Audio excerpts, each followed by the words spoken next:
ایک آوارہ مزاج، باتونی اور حجتوں کا عادی ملحد حضرت حاتم اصم رحمۃ اللہ علیہ کے پاس پہنچا اور آپ کی شان میں نازیبا الفاظ بکنے لگا۔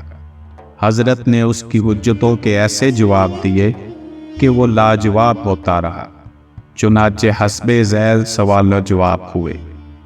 ملحد: تم مفت خورے ہو اور آدمیوں کا مال کھاتے ہو۔ حضرت حاتم اصم: میں نے تیرے مال سے کچھ کھایا ہے؟ ملحد: نہیں۔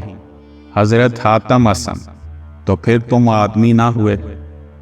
ملحد: تم حجت کرتے ہو۔ حضرت حاتم اصم: خدا تعالیٰ قیامت کے روز بندے سے حجت طلب کرے گا۔ ملحد: یہ سب باتیں ہی باتیں ہیں۔ حضرت حاتم اصم: خدا نے باتیں ہی بھیجی ہیں، اور تیری ماں تیرے باپ پر بات ہی کی وجہ سے حلال ہوئی ہے۔ ملحد: تو کیا تمہاری روزی آسمان سے آتی ہے؟ حضرت حاتم اصم: سب کی روزی آسمان سے ہی آتی ہے۔ ملحد: اچھا تو آرام سے سوتے رہو تاکہ تمہارے منہ میں تمہارا رزق آئے۔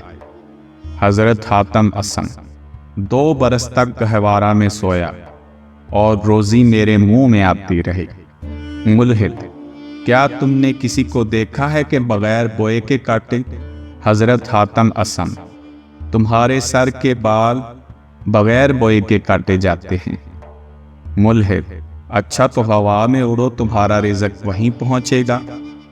حضرت حاتم اصم: اگر میں پرندہ ہوتا تو میری روزی ہوا پر پہنچتی۔ ملحد: اچھا زمین کے اندر گھس جاؤ، وہاں رزق ملے گا۔ حضرت حاتم اصم: اگر میں چیونٹی ہوتا تو وہاں رزق ملتا۔